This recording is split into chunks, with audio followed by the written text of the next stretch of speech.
Welcome to the Uncovered Podcast, brought to you by Manna Insurance Group, where we pull back the curtain on the insurance industry and provide valuable insights, guidance, and truth so that you can make informed decisions when choosing the right insurance.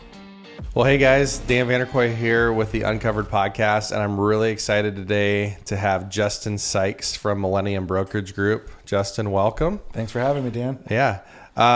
Justin flew in last night from Charlotte, North Carolina. We've been working together for, probably 7, 8 years. Yeah, I was thinking about last night. I think it was since 2015. Okay.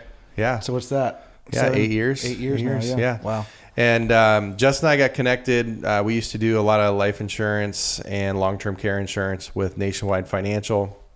And we're on their Dean's list as one of their top providers in the country for one of the years. And we got connected. Somehow a guy from Charlotte, North Carolina got assigned to the Pacific Northwest territory. And since then, you've kind of moved on from there, and you're with Millennium Brokerage Group out of Brentwood, Tennessee now. Yep. And but we still get to work together, which is a blast. Yeah, thankfully, I always laugh and say that was the nationwide map, but maybe it was God's map, because I feel like it was a blessing that I got connected with you guys. Yeah, in Manna, absolutely. Sure. So you're up here this week, touching base with some of our agents, but also we're hosting a retirement seminar this week, and this will probably air after that, but that's okay. And one of the things that we've partnered a lot on is life insurance, long-term care, disability, and then retirement planning. And when you think about all of those products in the space, they all kind of serve a different purpose, right? Mm-hmm.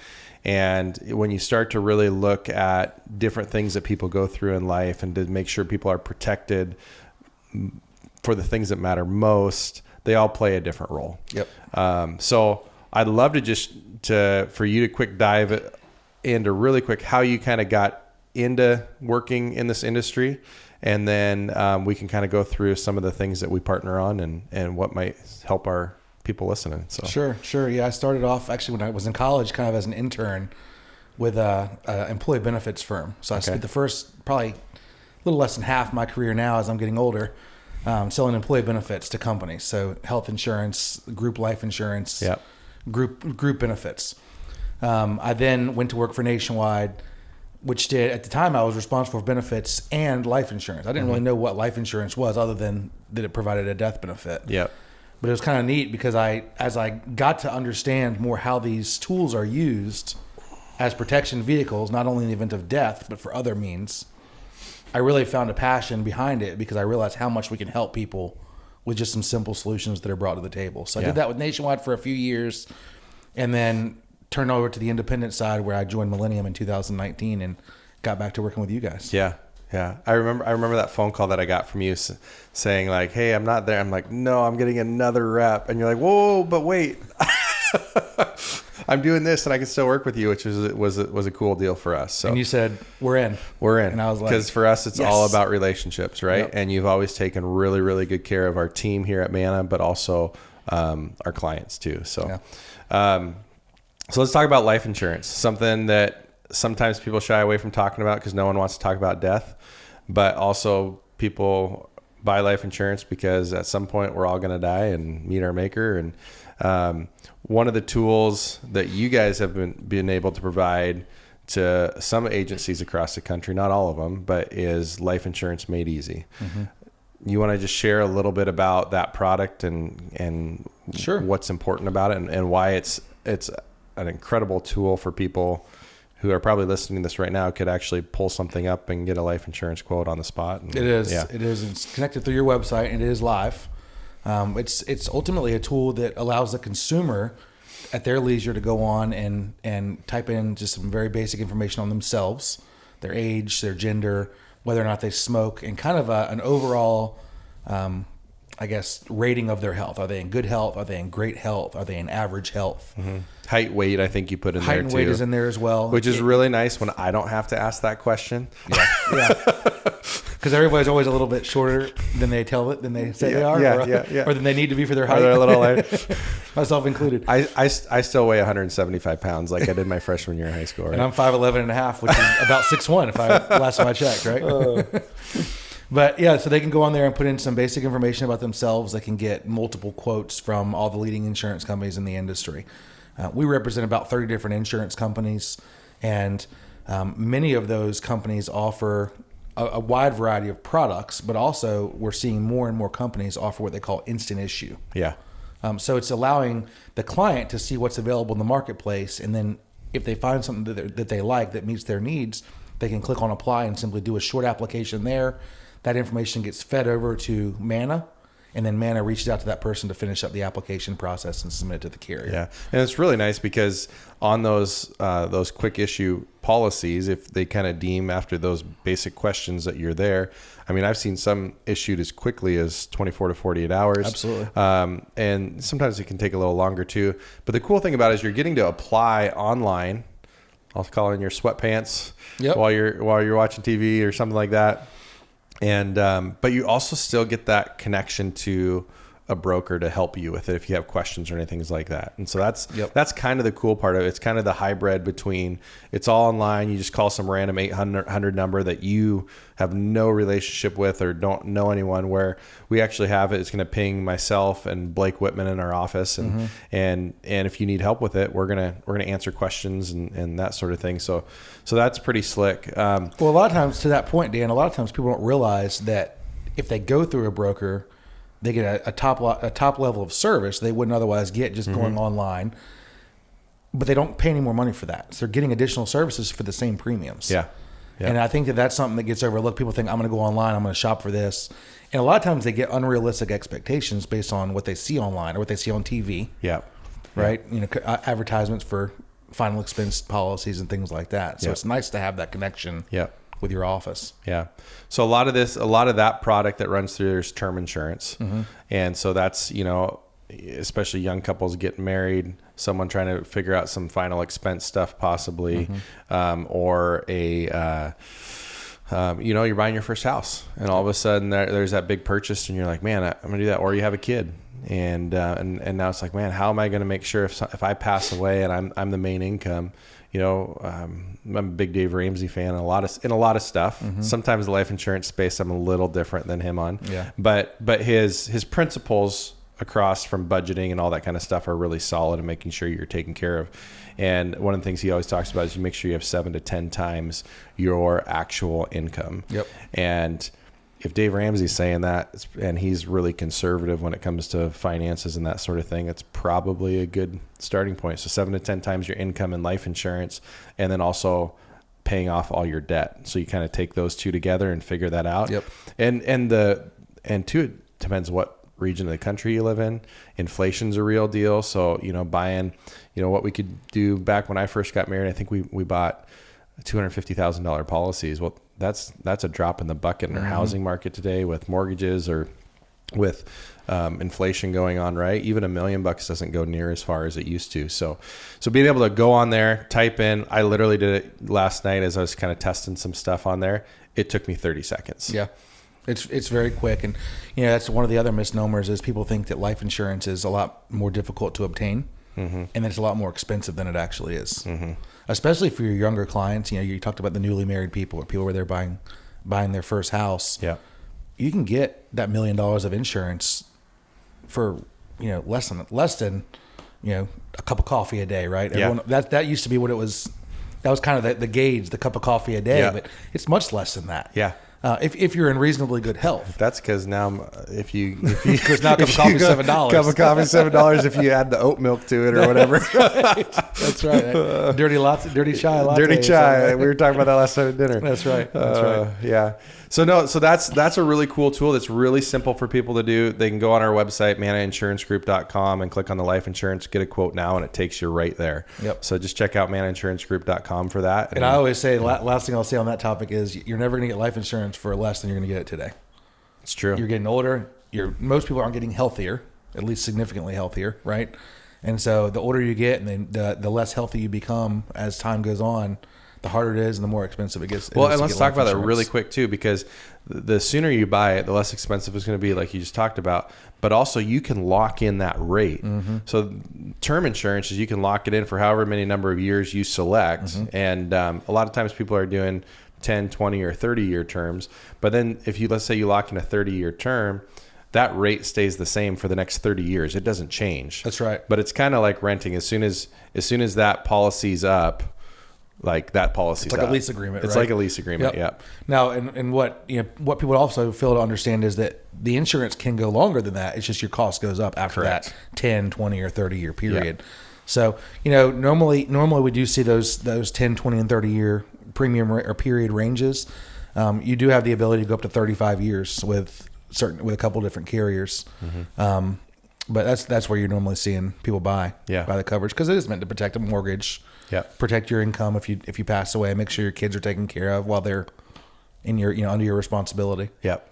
Yeah. So let's talk about something else. One of the other things that we've done with you guys and what you're here to teach on a little bit this week, you'll be specifically teaching on some of this, is retirement planning. Mm-hmm. And making sure, I always tell people when they sit down with us, I go, I don't need to know necessarily what's in your bank account, but I got to have an idea what your net worth is and where things are going, because it's our job on the property and casualty side of insurance to protect the assets that you've built up in case there's a lawsuit, things like that. One of the things that Millennium does a good job, and we've talked a lot about, is making sure that people don't outlive what they've saved up or that they've put in their retirement. Mm-hmm. What's some practical tools that people can use, especially right now when we don't, like, the world's kind of like all over the map right now, it's wild. And I just pray that Jesus comes home, like right now. come okay, right now, right? Now? But what's some practical tools that people can kind of, like, in this uncertain time, to really secure what they've built up? I remember when 08, 09 happened, I knew a few people that ended up having to teach longer because they lost a bunch of their stuff that they had in the market. And so what are some tools out there right now? Well, I mean, we do a lot of work right now, specifically with the way the market is. We've done a lot of work in the annuity space. And there's a lot of different things we can do in that space. And there's a lot of opinions about annuites too. There certainly are. If you listen to Dave Ramsey as an example, and you listen to what's the latest, Susie Orman, mm-hmm. One of the common themes you hear is annuities have really high fees, and that's kind of used to be the case. And with some solutions, it is still a case. But there's a lot of solutions out there that have really, really incredible guarantees and benefits they can provide, such as long-term care multipliers or guaranteed income for life, which I think to me is a huge benefit of an annuity. Okay, really quick, hit on that. So that rings, I guess, a question to me is guaranteed income for life. Okay. What is that? Well, so you've got a person that has accumulated a lot of wealth over their working years. They've got their 401k, maybe an IRA, maybe an investment account. Those are kind of the three main areas where we see retirement savings, right? A lot of people have money in their house, but of course, unless they sell their house, that's not something they can live off of. So the problem is all those investments are oftentimes directly invested in the market or in some sort of market volatility or a market-based vehicle, which carries a lot of volatility with it. So you mentioned 2008. I saw that myself. I live in Charlotte, the banking capital, well, maybe the banking capital of the world, second banking capital of the world behind New York, I guess.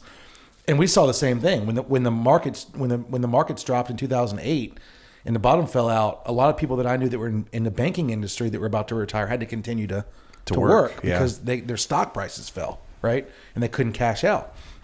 Well, studies have shown that if you portion a piece of your retirement assets into an annuity that provides guaranteed lifetime income, and what that simply means is that once a payment begins, the insurance company is guaranteeing you that they're going to continue to pay that for as long as you're alive. So even if let's say you have X in there and they start paying that out and you outlive what's paid out in that principal, they're going to keep paying you beyond that. That's right. That's exactly right. So if my grandmother's 94 years old and she's comfortable, she's got enough money, she's not going to run out of money, most likely, but she's worried about it every single day. And that's where I think it comes back to the quality of life in retirement. You got so many people out there that are worried about living too long, worried about running out of waking money. up and checking their bank account first thing in the market, checking the market and what it's doing, watching the stock market ticker at the bottom of the screen, and then their day and their joy. So in their worry. Yep. I just got back from a conference talking about living a non-anxious life, like with Dr. John Deloney, and it's the anxiety that gets created, right? And those alarms go off because you're how am I going to live? Right. Now I'm going to have to be a burden to my family or anything like that. And that's the exact opposite of what retirement's supposed to be. Retirement's supposed to be reward for working hard and accumulating wealth and, living a good life. Yeah. Yeah. It's so often not that for so many people. Well, and too, like you say that too. And then there's also the other scope of it too, is I've heard oftentimes like, I'm more busy now that I'm in retirement too. And the ability also to live, we talk a lot about with our family. And I think I talked about this on the first podcast too, is living our life with our hands open, right? Opposed to closed, because it also prevents God from putting blessings back in your life if your hands are open too. But then even in retirement, when you're so worried about having to have something there for what if, right? Yep. It also can prevent you from being generous to people too. That's very true. So I always say, make sure that your needs are covered, so you're not having to worry about that. So if you kind of look at your buckets of money, as I always put them into buckets, you've got your needs, what you need for your expenses, what you need for health insurance, what you need for living expenses, day-to-day stuff, and then you've got your wants. Yeah. Well, if your wants bucket fluctuates in value based on the market, that's not a bad thing. Because that means it's going up sometimes, and sometimes it's going down, which just means you're not doing as much of the fun stuff. Yeah. But you're not worried about how you're going to pay your bills, how you're going to pay your health insurance. Well, because if it's all in there and all of a sudden you're pulling X percentage out per year and the market goes down and you continue to have to pull that, your principals have a hard time. What was that book that you recommended me that I read? Is something about The Power of Zero or the Volatility Shield? The Volatility Shield was the one. Power of Zero is a really good book too.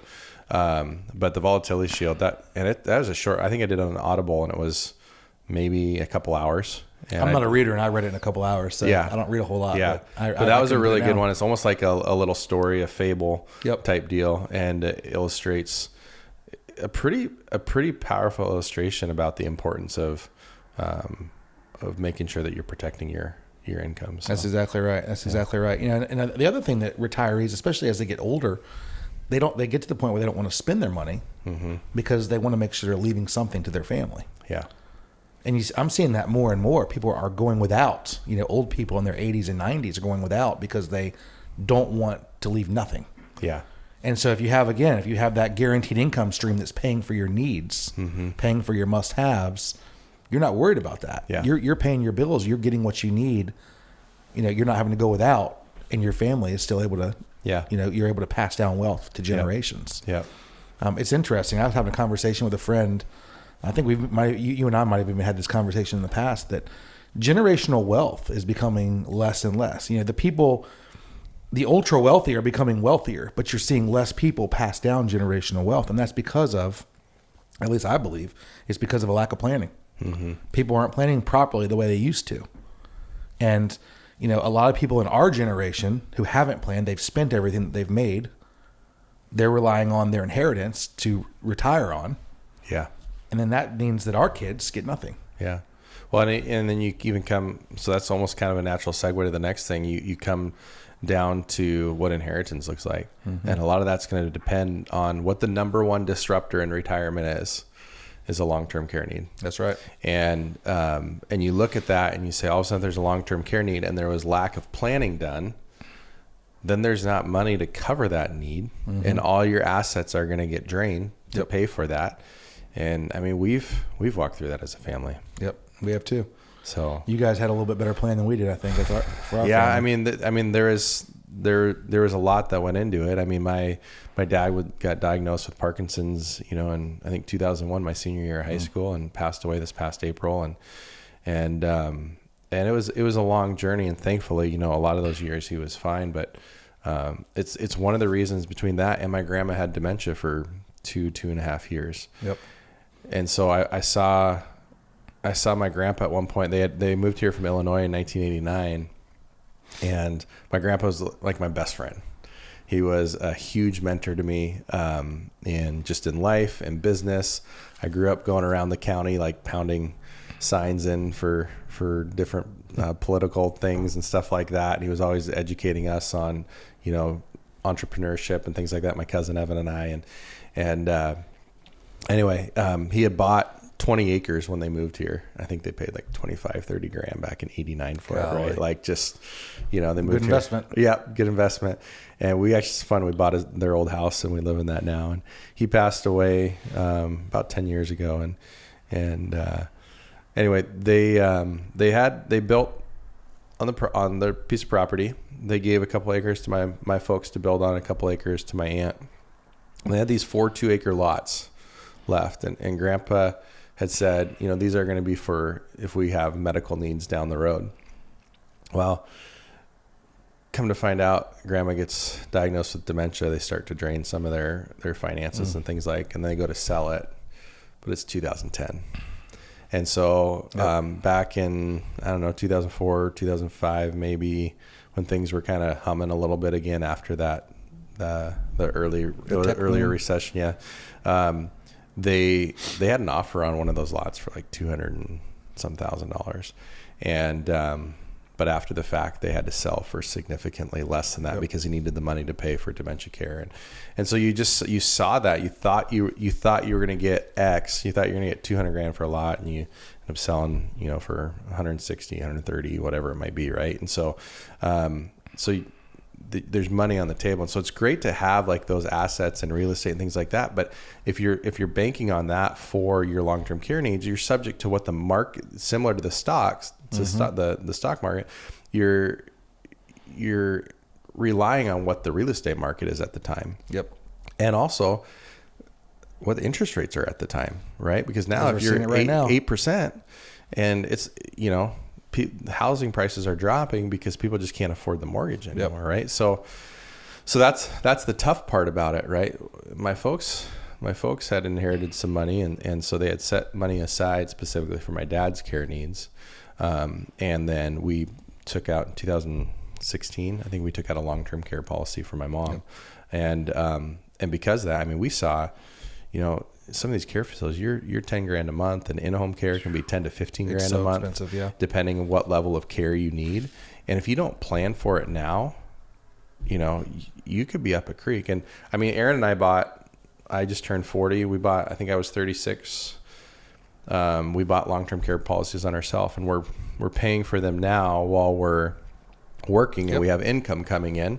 And by the time we retire, they'll be completely paid up in full. And we have an compounding inflation rider, so that by the time I turn 80, I think it would actually pay out close to 17 or 18 grand a month, just based upon inflation, right? Like, so I started with so if something happens to me tomorrow, I think I'm only going to get $300 or $3,500 a month. But by the time I turn 80, 40 years from now, it's going to pay out more. But inflation is going to be there, right? Sure. So it's a cool product. But if you don't plan for that. Well, and that's the thing, is a lot of people don't plan for it, right? And a lot of people think, well, I'm planning for it by accumulating wealth. I won't need the insurance. I won't need the guaranteed income. My family won't need the life insurance. But what happens if they do? Or what happens if they do it and all of a sudden they put that in their IRAs, and now they got to pull, well, the IRA goes down, or they got to pull it out of there. Yep. Right? Pay and they got to and they got to pull out their other money in retirement to live off of. Yep. And then you have a spouse that needs that, and now you're pulling out double, and you're kicked into a higher tax bracket. You're exhausting it twice as fast as you expected to exhaust it. The market goes down, you lose more money. You're pulling out of a declining account. Yeah. It's every part of that is a recipe for disaster. Yeah. And so, you might be lucky, you might be successful, and you might plan well and do well and not need it. But the first thing I'll tell you is I've never known anybody to collect on an insurance policy, whether it was life insurance or disability or long-term care, that said, I really wish we didn't have that coming in. Right. Even if you've got all the money in the world, an extra $1 million, protected is an extra $1 million to the bottom line. Yeah. Right. And that's, a lot of people think, well, I'm not going to need long-term care. I'm going to make sure I don't need long-term care. You hear a lot of times with a conversation amongst a husband and a wife, husband says, I'll go out in the woods. If I need long-term care, I'll go out in the woods and just take care of it. No, you won't. No. Nobody really does that. No. That just sounds great. That means you don't want to pay for something. Yeah. But if you look at it as an investment into your future and a protection of the things that you've accumulated, it's a whole different conversation than if you look at it as an expense. Yeah. And that's what I think you guys do a really good job of educating your clients about is, yes, it's a repositioning of an asset today to protect a different asset in the future. And that's one of the things that we do too. I was sitting with somebody yesterday. Talissa and I were up here in my office, and we're walking through all their different policies that they have, and they had been at another broker, and we found a ton of stuff that they were paying for that they didn't need to pay for. And then and this was just home, auto, umbrella, boat, RV, that kind of stuff, right? And then we were like, wow, you're really underinsured here, right? From a liability standpoint. Yeah. These are things, we go, we don't even know what's your bank account, what's your net worth. Got that? Okay. We need to have X for an umbrella to make sure you're covered. Yep. And then the next question we just naturally go into is we ask, okay, do you have disability insurance? Do you have long-term care insurance? Do you have life insurance? Yep, we're good on that. We have that through our business. We do this. We do, in our buy-sell agreement, all those things, right? Good. Great. That's totally fine. I just want to ask a question because I don't want 5 years down the road, tomorrow you get in a car accident, your spouse comes into my office and be like, hey, what did we have? You never offered him anything. Yep. And that's another thing too. It's critical to have these conversations with your spouse if you're married too, because those are things that you guys have to decide on together what it's going to look like. And then also just make sure you understand what you need to make that decision. Again, if you can get into different brokers and they're going to push different things and whatnot, our big thing is we just want to serve well. We want to educate you, provide options, and it's your job to make that decision. We can consult and kind of tell you what things should look like and where you should go and maybe kind of multipliers of how much coverage you should have. But ultimately, that's someone else's. That's your decision to make for your family, right? I think I've mentioned this before, but a book I read a while back written from a guy in Spokane, an old coach. It was a book called Die Neatly. Okay. And he was a life insurance salesman. He's a wholesaler, kind of, I think, similar to what you guys do, but he also sells too. And he talked about in this book, it's not very long, it's what you leave in your estate planning, not necessarily the amount of money, but basically how simple you make it is your last love letter to your family. And when I think about that, and I think about the planning that my parents did with my dad, and I think about what I want to do for my kids, and if something happens to me that's there for Aaron, I don't want it to be complicated. Yeah. There's enough going on. There's enough going on in life that creates chaos, and there's enough pain that goes on there. But if you can keep it simple and you can keep it streamlined and you make sure your family is taken care of, that is the last love letter that you can leave to your family, right? That's a really good point. I think the number one thing more important than that is their salvation in Jesus. Of course. But as far as what's left behind and how you're going to handle that, it's important that you have it dialed. Because you're leaving in peace. You're leaving in peace. And I'm going to let you talk for a minute while I kind of gather myself here, because I didn't expect that to come out, but it's still fresh to me. But you're leaving peace. You're leaving peace. When someone dies, back to their salvation, your family will have peace if they know that you were saved and that you're in heaven. Yep. I mean, we've been through that. Yeah. And there's a tremendous peace. I mean, when my dad died in 2014, he was, for many, many years, he was very far away from the Lord. But thankfully, he here we go. Thankfully, he got, he became saved, genuinely saved, and he lived a life for the Lord in the end of his life. And he was ready. I mean, when he passed away, he was at complete peace, which allowed us to be at peace. Yeah, for sure. So the other part of peace you're leaving to your family is, are they taken care of? Mm-hmm. Are they worried about things? Are they worried about finding where the life insurance policies are? Are they worried about trying to figure out how to access the bills? I mean, something as simple as the electric bill. Yeah. When my dad died, he paid all of his bills online. My stepmom didn't know his passwords. Yeah. And she had to deal with trying to figure out how to pay the electric bill every month. It took her almost a year just to get it figured out, how to get things moved over, because it's not an easy process, at least not in North Carolina. Yeah. I mean, every state might be a little different, but it's just a pain. Mm-hmm. So if you can make sure that they're financially taken care of, that your wishes for them are, spelled out so that they don't have to make decisions, because we've all known someone or dealt with it in our own families where if there's multiple people, there's multiple opinions. Yeah. And there's always going to be one that doesn't agree with the others. Yeah. I mean, that's just the bottom line. And when you start talking about money, it changes people. I don't care, I don't care how much you love someone. When you start talking about money, things change. Yeah. And if you add stress into it, especially. Yeah. So if you can have a simple life insurance policy with beneficiaries to where nobody's making decisions, you made that decision. and your family's, is benefiting from that decision. It's that takes a load off their plate. Yeah. And to making sure that you have it set up and there's direction in your estate plan or your will, and it's worth spending, a couple $1,000s to make sure that you go to an attorney, get a will done up, make sure it's clear. Yeah. The old saying that not being clear is being unkind, and making sure that it's dialed. And there's no gray areas. And I think that's the one thing that we really try to harp on here, whether we're dealing with huge commercial clients that have stuff in multiple states, or we're dealing with someone who's got a renter's insurance policy and an auto coming off mom and dad's policy for the first time, or somewhere in between, is we want to create clarity and no gray areas. That's exactly so you know right. exactly what you're covered for, you know what you're buying. And that just, honestly, it doesn't happen in our industry anymore. Yep. It just really doesn't. Too many variables. Everyone's a number. You're calling into phone trees. You're calling into 800 numbers where people don't know who you are. I hear. There's all these different insurance carriers out there now too that they have different segments because USAA is military, or you have PEMCO has historically been for like teachers and things like that, right? So they can call in and work with them, but they don't know your family. Yeah. They don't know your assets. They don't know. I mean, you're calling in and all of a sudden I'm looking at policies, and the other day I had someone in here, their net worth is 20 plus million, and they got state minimum limits on their auto insurance. They're covered for 25 grand in liability. Oh boy. I mean, they got multiple houses. They're all of it's on the line. And I just sat back in my chair. I go, do you have any idea what you have? And I'm not saying this to like, they just don't know because it's not their space. Yeah. And again, to have an advisor that can sit and walk through you and educate you on this is such a huge deal. And that's where even sometimes where I feel if I ever get out in front of my skis, we get you on a Zoom call or Teams or whatnot, or give you a call and bring you in. And the partnership with Millennium Brokerage Group and Justin Sykes and Jason and Bill and all those guys over there, you guys have served our team really well. And so I just really appreciate We've got that. a great team.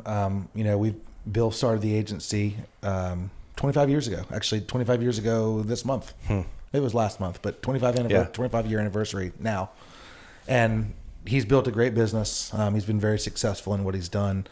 Our team came on 5 years ago, so we're kind of expanding.